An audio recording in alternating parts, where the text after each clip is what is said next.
As a part of my mental condition, there's obviously the psychotic illnesses, symptoms, paranoia, depression, and obviously anxiety sort of fits in very well with all that sort of stuff too. In this video I am going to talk about anxiety, the anxieties I have had, and they probably still reside there to some degree.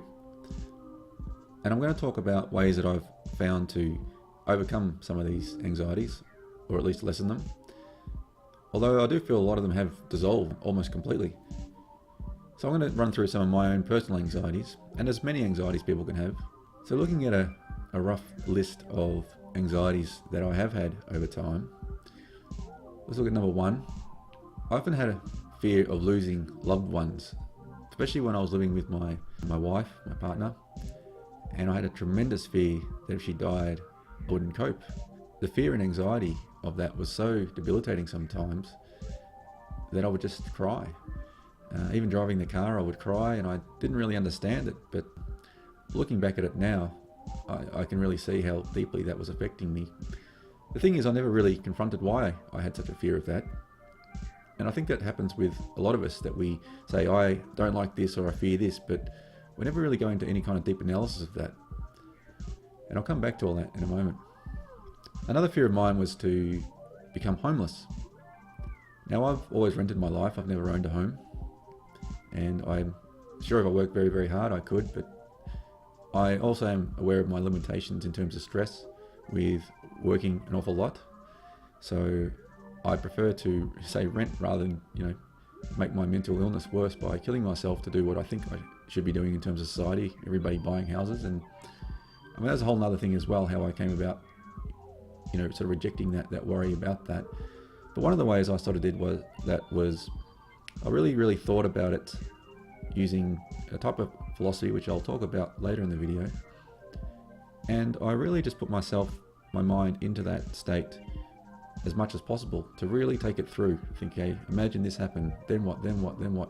And really, really took these things right through to the extent that I could, and really almost chased the fear out by doing so, because I just tried to find every negative scenario that I could think of, which made me afraid of this idea.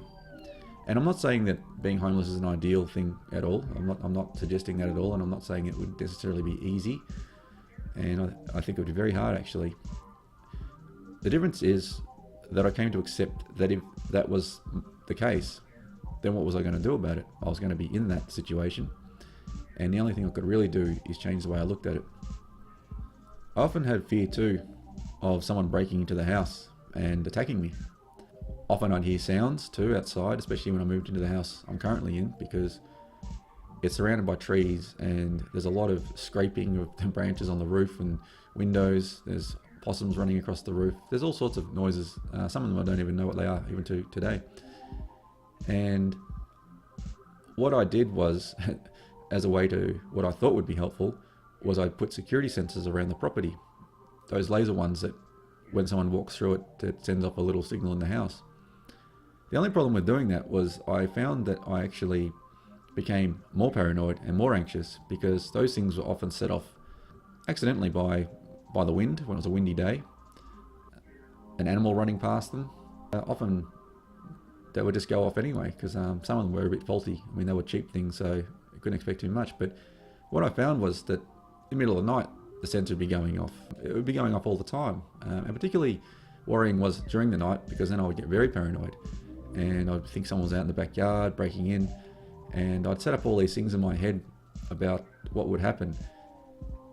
And again, what I did was, I got to a place in my mind, again, it was a process, and I can't just pinpoint it to one thing, it was really a process, that I got to a point where I just took it right through and thought, okay, well, let's imagine someone did break in. They're most likely going to want to steal things, but let's say that they did want to, harm me in some way and perhaps attack me or even murder me. Well, of course, that's not ideal, and I don't want that to happen, but if it's going to happen, it's going to happen. It sounds like a very strange thing to say. I've read an awful lot about this, actually. Certain monks who have this sort of disposition when barbarians used to attack, and they had no fear of death at all. And to get to that state of mind, it does take an awful lot of practice. And I'm not exactly clear how you get there through just one particular method. I really do think a lot of things I'm going to talk about is a multi-discipline method of getting to the state of mind that I'm currently in. So I used a term the other day when I was speaking to a friend about this, and maybe this term does exist out there, but I called it really negative visualization. And I would actually think the worst and take my anxieties right to the limits. And I know I've spoken to other people who have anxiety, and they said they couldn't even think of doing that. It would just be too devastating. And I can understand that, and I respect that very much, because I can tell you to begin with, it's not easy at all. But I'll come back to that anyway a bit later in the video. At times in my life too, and I think this is a pretty common thing, although not so much for me, is a fear of rejection from people and society, friends, family, a feeling of being ostracized. Now, there's all reasons for that, and there's not a lot you can really do about that. You can't really control how other people are going to react to you. And the only thing that people do to try and cope with that is by changing themselves. And that is not really ideal, because that creates a whole bunch of other issues within you by doing so, because you're not really being authentic or true to yourself. And that'll come out in other ways. And you know that. You know you're lying to yourself, and you're technically lying to everybody else by altering your behavior. I mean, we see this quite an awful lot in politics, where they say one thing but think another, or even do another. And I mean, it's a real kind of sickness. I'd rather people just be honest and upfront. But unfortunately, as a society, the way we've been taught, that anything that's different or doesn't go along with the flow, that seems to disrupt any kind of consensus or way of thinking or living, people generally are ostracized. Another one that people often do, I mean, I'm sure I've done this to some degree in my life, and not to a large extent, but that's really almost non-existent, I would say, in my life now, is that people compare themselves to others. They compare their jobs, they compare how much money they make, the area they live, what sort of boyfriend or girlfriend someone has, or wife or husband, types of cars, material things, education. There's lots and lots of things that cause anxiety in people, and it makes them feel like they're not good enough. And it's simply not true. And I know it's easier said than to understand that internally. I know logically you may understand that, but I know that inner truth that comes from within, that seems to come from the programming of what I understand is really coming from the subconscious mind. And I will talk about that more from what I've discovered, not through necessary reading. I mean, I am aware of the conscious and subconscious, but through my own exploration into the mind is how I really discovered and learnt about it in a great deal more depth. And I think through doing so, and then say reading later about some of the things I discovered, it really just concreted what I'd learnt myself. So in a sense, it was really true discovery. And I think a lot of the problems with a lot of anxieties, I know I've only touched on a few, I'm sure there's many, many more, is that in society we have a type of narrative, what people should and shouldn't be doing and how you should live your life. And people often try to do that to the best of their ability, because they think they should, and sometimes they can't for whatever reasons meet this standard that's either been imposed by them by society or self-imposed, or a combination of both. So a part of eradicating the anxieties is to really let go of a lot of that stuff. And again, it's a process, especially if you're not someone who's perhaps ever tried to go against the flow of all that sort of way of thinking. But one good thing though I will say about all this is that I've came to a place, and I remember it wasn't very long ago after meditating, and I came out of that state of a meditation. It was just very relaxing, and I actually had a big smile on my face afterwards, and I said aloud to myself, I said, geez, there's really nothing to be afraid of. When you realize that and really, really understand that to the core, it's a very liberating feeling. And I really hope through my videos that everybody will get a sense of that at some point in their life, if not a little bit of improvement towards their anxieties and other perhaps neuroses. And a part of the anxieties I've sort of noticed in people is, even myself, was often a fear of the unknown. However, we seem to project an awful lot, as if we do know, that fear of the future, that this may happen and that. But I mean, anything could really happen. You could come up with so many stories about all sorts of potentials, and even with all the stories, you can come up with something else completely different may happen. So a part of that, dealing with that, is to try and let a lot of that go. A lot of Eastern philosophies talk about being in the present, and I will get into that in more depth. And I've gone down the route of Zen quite a lot, and that's a very hard thing to talk about, and Funnily enough, often people say if you talk about Zen, you don't understand it.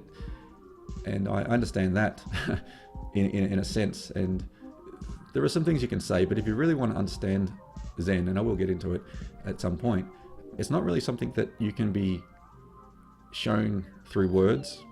It's something that you need to work out yourself. And I think that when you really look at how Zen masters teach, it all seems very obscure in many ways, but there is a real reason to that. But I'm not going to get into that now. So as people, seem to be afraid of the unknown, as I was saying, they're often afraid of themselves too, and their own belief system, and really investigating how they really think about things. So people often find it much easier to, distract themselves by watching television, playing video games, drinking excessively, taking drugs that aren't particularly helpful. And I say drugs that aren't particularly helpful because some drugs are. And I think things like LSD and magic mushrooms and a lot of these psychedelics, even marijuana, well, that certainly has some benefits. There's no doubt about that. I think they're very helpful things. And if you're not familiar with a man named Terence McKenna, I remember he spoke once about the term drugs, or the word drugs. He said it wasn't a very good description. We need some other kind of words because everything's thrown into that term, whether it's Western medicine, whether it's something you just get from the pharmacy, like aspirin or something like that. That's a drug. Heroin's a drug. LSD's a drug. So his idea was that we really need to find a different way to differentiate these different types of drugs and their pros and cons. I found that over time, and I've done this myself, that we often have a great way of justifying our own behaviours. Some people might say, I just drink because I enjoy it, if they drink excessively, for instance. But, do you also enjoy, the hangovers that go with it? Do you enjoy liver disease over a long time of doing that? The diabetes from so much sugar and some of the alcohol? I think that the people often are in tremendous denial about their vices and why they do them. And if they really do look deep, or if they even avoid doing whatever it is, their vice, things do come up.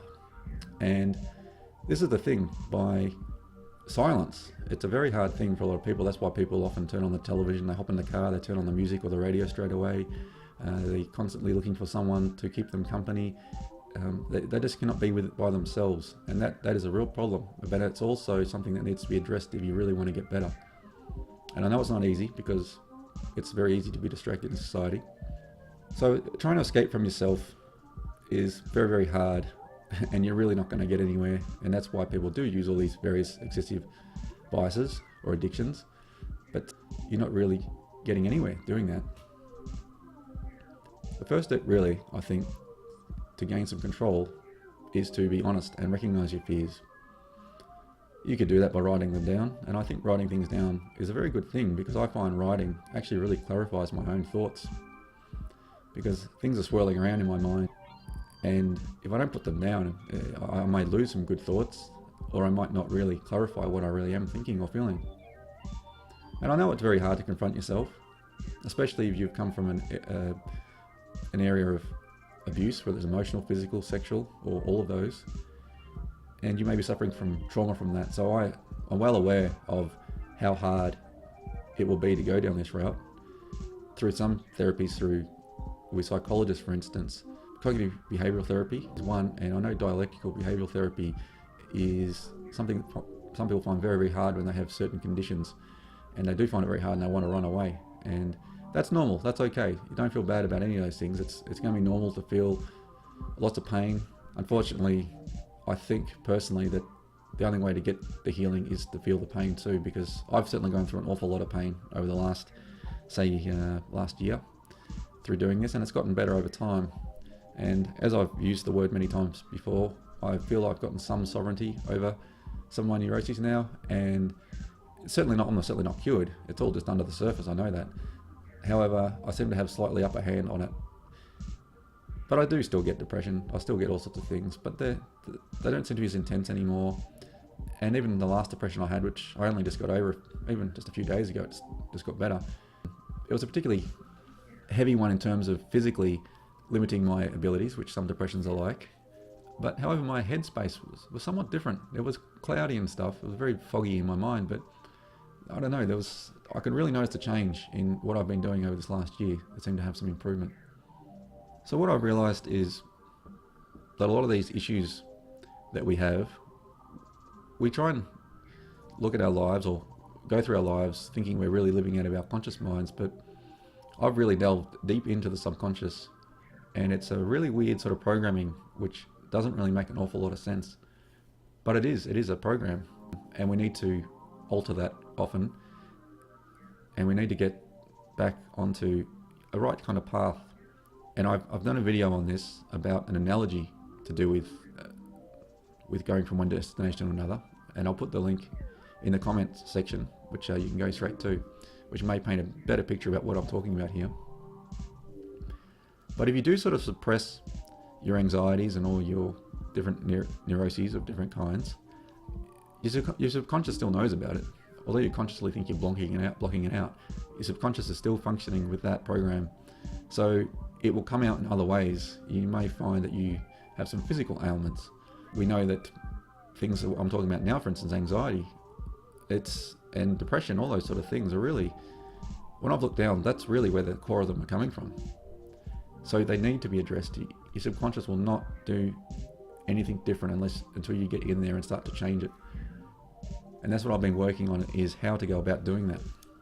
So now I'm going to talk about how I started to get better. As I mentioned earlier, it is a process. I'm hoping that using words through this video, it may trigger something within you that you might think, okay, this is something I could look into, or I can see where you're going with this. I can tell you it's not a quick fix. The way I look at it is the brain's sort of akin to the muscles in your body. In that when you first start to exercise, you may be sore, and if you've just started exercise, you may be quite unfit, you may be quite flabby. You'll probably be a lot weaker than you're able to be. Your muscles may feel really, really tight, and when you try to stretch, you find you have little to no flexibility. And that's pretty much what the brain is like. So over time, through using a process, it's a bit like training, training your muscles, but what we're talking about here is your brain. So in regards to the brain, we're doing this thing called training, but I'd call it more practice and persistence. It really is the key to helping yourself.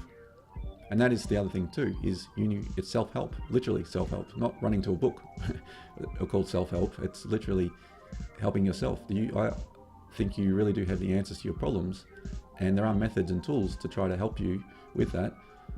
But essentially, you have the answers in you. It's just like a big whirlwind of all the things in your subconscious mind, and you just need to find it. And it will come in time. So these are some of the steps that I've taken to sort of get myself into a better state of mind. It's not just one thing. It's been a multidisciplinary approach to many things. So the first step really, well, I won't say it was the first, but it was one step. I'm going to tell these things that I have done in no particular order. So it's not step one, step two. It's just I've just done it all. So I started to eat better. I noticed how food really affected my mental state. Eating junk food certainly does, and it affects your body anyway. But I've realised how much it affects your mind as well. And I realised this too, that I think that a lot of reason why people fast, and even in religious practices, and this is my theory, I haven't really looked into this, but from my own experience, I'm starting to think that the reason being that no matter how good the food is you eat, whether it's organic or not, having no food in your body sometimes actually gives you some sort of clarity. It doesn't cloud your mind at all. And I'm not suggesting you don't eat food, but definitely eat better food. One of the things I did through eating better was I started to eat a lot of steamed vegetables, and I ate a lot of fish. But also, I have worked my way into what's called intermittent fasting. I did a bit of research on this because I've started doing a lot of research on trying to find ways to improve my body. I have some other physical ailments, and I've given up on doctors and physios and all sorts of things a long time ago. So intermittent fasting is only eating usually 1 or maybe 2 meals a day, and it's had tremendous benefits in my life. Again, it's something you got to warm up to. You can't really go cold turkey into it. I mean, you could try, but you're probably going to crash and burn if you do that. But if you're interested, I found a YouTube person named Dr. Eric Berg, and he has some absolutely fantastic videos on understanding this this method of eating daily, and also the benefits. And I've personally found some great benefits in it, and since I've been doing it, I've met quite a few other people who are doing it too by coincidence, who have found the same sort of great results. The other thing I did was exercise. Now, I'm not like a big fitness buff. I don't go running. I don't run because of I have a bad back and my knees aren't great. But I still do star jumps as a little bit of cardio, and I could probably do a little bit more, actually, a bit more aerobic workout, to be honest. But I do some weights as well, resistance training, because I saw a program with a man, Dr. Michael Mosley, some years ago when I did watch TV, who was talking about how as you get after a certain age, I can't remember what it was, maybe it was 35, I can't recall, that your muscles start to deteriorate, and that doing pretty much very little, actually, in terms of resistance training was enough to really regenerate the muscles. So I do that, and I do stretching as well, and I often do a little bit of Tai Chi or Qigong as well, which is a great way to start the day. I also like to practice meditation. Now, there's different types of meditation. I'm no expert on it at all, and I've listened to many different thoughts and theories on how to meditate, and I'll perhaps do some more videos in more detail about what I do about that. And I'm not really sure exactly how it works, but it does have a calming effect in many ways, more than one. So it's something worth looking into. Now, this next one is really, really important, I think, is to be very, very careful of what you watch, what you read, and what you listen to. Now, you might not realize how much things affect your mind, your brain, because things just go straight into the subconscious, it seems. I mean, that's how marketing really works. You know, they play some colors on TV with some jingles and things, and all of a sudden, you know, a lot of people thinking, oh, I need to get that. But it's not just marketing, it works in many different things. What I realized personally was that watching the news was causing me tremendous anxiety. It caused an awful lot of fears about lots of things. And I found that there was really no reason to watch that because, well, two things. One, I always thought it was kind of funny that it's called news when there's nothing really particularly new on it. There's always some dodgy politician, there's some sort of murder or rape or something or other, some sort of disaster somewhere, there's always a war, you know, there's always something going on that's pretty much similar. But what am I going to do about it? I mean, sure, if we talk about politics, I could vote, I could do this and that, but really, I mean, we honestly know that a lot of that doesn't really make any difference with the politicians we have. And there's an awful lot of stuff that goes on I can't do anything about, so watching it, things that make me angry, make me sad, it wasn't helpful at all. So that's my view. I mean, you may have a different view, but I can tell you that it creates a tremendous amount of anxiety. And since I've freed myself of doing that for over a year now, it's great because I've gotten back my freedom of thinking. I'm not bombarded with rubbish television programs. And that's another thing too. I know it sounds very conspiracy theorist, but I remember reading someone once saying, and I've seen it many times since, about TV programming. It's called a program, and it really does do that though. I mean, people watch things and they it gives them values in life, that this is something important, this is what we should value, it's garbage. So you need to really avoid a lot of that stuff and be very careful with what you do allow into your life, because if you really want to be authentic with yourself, then you really need to listen to yourself and not be bombarded from left, right and all over the place from other people's views and opinions. And I'm not saying there's anything wrong specifically. I mean, you could watch things if you wanted to, but at least limit it. Don't have it on all the time. Have some time for silent reflection and contemplation. So the way I sort of look at a lot of that garbage stuff to do with listening to rubbish television or radio or any of that sort of stuff is, if you imagine your brain a bit like a dry sponge, and everything in life is pretty much liquid, but it's not all the same liquid. What you're basically trying to do for your best interest, you're trying to absorb everything that is water, that's pure, clean, good for your mind. So that's like listening to, you know, great things that are perhaps motivational, but, you know, useful too, not just, you know, fairy floss sort of stuff. But trying to avoid the stuff that is perhaps the liquid around you that is more toxic. So things like the news, you know, it is like a pollution for your mind. Another thing I do is I do spend time in contemplation. So this is truly silent reflection. It's actually in the silence where things start to come up. And I find that I can either sit in silence and just sit and just let things come, or I can deliberately think about something, and that's good to do too. I think it's good to have a variety of methods, because sometimes I might be feeling, say, anxious or depressed, and I'll really analyze that and think, well, okay, why is that? What has caused this? Where's it really coming from? You might not always feel at the point to do that, but when you can, it's a really interesting thing to do, because I get very curious about all my different things that come up, whether it's voices, psychosis, whatever it is. I'm very curious, and okay, try and put it in some sort of perspective. And the thing doing that though is that some things will come up you might find very, very painful, and you may feel like running to alcohol or drugs, or like Valium or something like that. But if you can try and resist that, it would be best, because you're not really confronting or dealing with it. That you're putting a band-aid, as I've said before, you're putting a band-aid on a decapitation, and that's no good at all. You're not really getting anywhere with that. You're looking at the symptoms and not the cause. Now, as I said, I know how painful it can be to do this. At times you'll find it very upsetting, very, very painful emotionally, and you might even cry. I know I have. I've had tears many times from realizations, but it's a healing process. A bit like, I guess, grief in a sense, when someone loved dies, and you go through that process too. Now, the reason this is important to really sit with this and go through it is because, as I said before, you really do have the solutions to your problems. So you really need to face them. You've got to face the pain to find the solution. It's a part of it, unfortunately. There's no escaping that. So certain mental health professionals, such as psychiatrists and psychologists, are using a method too to do similar to what I'm talking about. Obviously, psychiatrists, they, in my opinion, aren't particularly helpful. They just bombard your brain with drugs, and it's just like, it's almost a too hard basket. Like, we don't really know what to do. Here, take this. It's not helpful at all. In many cases, for me personally, it made things tremendously worse. And psychologists are a little better, because they have cognitive behavioral therapy and other therapies like dialectical behavioral therapy, which is apparently very good for people with borderline personality disorder. So basically, we're looking at different methods or tools, if you want to call it, to try and help you. So in my videos, I'm giving you some of the things I've tried as my own methods or tools to do this.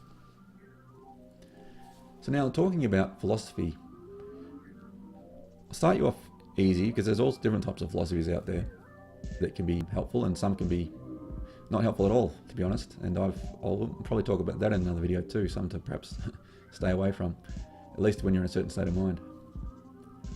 So a philosophy that I think is very, very helpful to begin with is called Stoicism, or the people refer to as the Stoics. So one of the main views of the Stoics that I found particularly helpful is to accept in life that you really don't have any control over anything except for how you look at things. Now, often people think that they, can control certain situations, and they try to. But really, when you really do look at things, you don't have an awful lot of control over anything. Anything can happen. I mean, natural disasters happen, the weather. You can't really control how someone else thinks or how they're going to behave. You can't control if someone's going to smash into you. You can't help if someone's going to go on a violent rampage and you just happen to be in the vicinity and get attacked. But you can change your thoughts and how you look at things. And this is how I dealt with a lot of my anxieties. It was based on one of the greatest Roman emperors, who was also a Stoic philosopher, called Marcus Aurelius. And I recommend you really do look up him. He's absolutely brilliant, man. And he said this. He said, "Our life is what our thoughts make of it." Now, if you really, really think about that, and this is going back to what I said earlier about the fears of, say, homelessness, for instance, I thought, well, I could look at this in a way of, okay, I'm in this situation. It's not ideal. I'd prefer not to be, but I am, so I can fight it. But that's not really getting me anywhere. So perhaps I could look at this differently and think, okay, what can I learn from this situation? What can I do? But not in a frantic way. Just accept the way things are. Things happen. And I know it's easier said than done, and I'm sure I'll probably get a lot of criticism saying that, because I know there's some very hard things in life. But that's, you're feeling that from your own state of thinking, okay, whether you like that or not. If you look at it this way, there's another great Stoic philosopher called Seneca, and another philosopher spoke about him called Alain de Botton. And basically what it looked at is, Seneca wrote a book on anger. He wrote quite a few books, I think 20 books in total. And something that Alain de Botton talked about was, in regards to, say, modern day looking at this, was he did a video, it's on YouTube, when he was talking to a delivery driver, and he had road rage, and he was getting so upset about all these people on the roads all the time, what they're doing and things. And Alain de Botton, asked the guy, why do you get so angry about this? And he said, because, this person should have done this, and, why are they driving like that? But one of the views was, and this sounds quite odd, that perhaps people are too optimistic about life and the way they look at things. I know other people who have road rage, and they get very upset about, this person should have done this, they should have done that, they should be, what they should do and what they actually do is two separate things. However, people go through their life thinking everybody should be doing that, and when they're not, they get upset in various ways. But if you just look at life the right way, and I do honestly think people look at life the wrong way, and it makes things an awful lot harder for themselves, you'll find that you just have to accept that you don't have any control. As I was saying before, you don't have any control how other people are going to be on the roads, for instance. You don't. There's a lot of things you just do not have control over, but you can control your own thoughts and how you react to them. So I might just leave this here for now as an introduction to talking about anxieties and a method that I've used through using Stoic philosophy. I highly recommend that you look more into that particular area, and there is an awful lot of content on YouTube and even just probably on the internet if you search. But basically what we're doing through philosophy is we're listening to or reading about other people's views on how to live perhaps a good life or an easier life as much as possible. And you'll find that often through a lot of these philosophies is that you often really need almost nothing for a good life, because it really does come down to the way you look at things. Another thing I would like to add though before I do finish the video is I've noticed that often people build their happiness up on very material things. And there's nothing particularly wrong with that as such, enjoying material things at least. However, if you say, I can only be happy when I have X amount of dollars, or when I have this car then I'll be happy, or when I have this house I'll be happy, or when I have a boyfriend I'll be happy, or when I have a girlfriend I'll be happy, or whatever it is, well, let's just imagine though that those things never happen. Your entire life you never get to the things that you thought you needed to be happy, or you built yourself up on things that you currently have to make you happy, but you lose them. So are you saying then that you can't ever be happy because you never be happy for the rest of your life? You're going to be miserable for the rest of your life because you couldn't attain those things? Or now you've lost the things you had, you'll never be happy again? A lot of people really do think that, and they believe that. And it's simply not true. I mean, if you look at a lot of people who have very little and how happy they are, so what do you think the difference is? It's obviously not the material things, because they don't have them, but yet they're happier. So really what it comes down to is a different way of looking at life, probably a better way of looking at life, and it goes into a lot more depth than that most probably as well. But I think a lot of the time too, as I was mentioned before, there is a societal narrative that if you value these such and such, if you buy the latest car or phone or whatever the heck it is, that then you'll be happy. That if you get these things, you'll be happy, as if life's some sort of linear thing, that if you follow this formula, you'll find happiness. And I mean, we are indoctrinated with that throughout our entire lives. I mean, schooling system is a type of indoctrination too, but we have society with, as I said, adverts and news and all that sort of stuff. It orchestrates fear and anxiety in people, and it tells them that what to value in life. So for instance, a lot of times people seem to have this narrative in their head, whether they admit it or not, or even realize it or not, is that you go to school, perhaps you work hard, then you might go to university afterwards, and then after that you'll get a reasonable job and you'll work your way up, perhaps get married, have some kids, buy a house, and there you go. And so it's almost like life's linear, that you go from point A to point B, and it's just, all wonderful and lovely, but realistically life's just not like that at all. And even if it was, most people find, and I have noticed too, around the age of 40, particularly men, have a lot of midlife crisis. And I think the reason is that they know deep down that what they've been doing, they don't really believe in at all.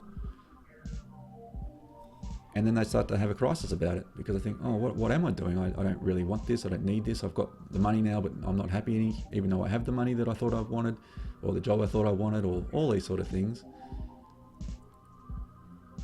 So that's why it's very important to spend time in contemplation, to think about yourself, what you really, really want, what you value. So at this point I will leave the video now here, and I hope there's some food for thought, and hopefully something I've said is helpful in some way to you. And please, share your comments or stories below.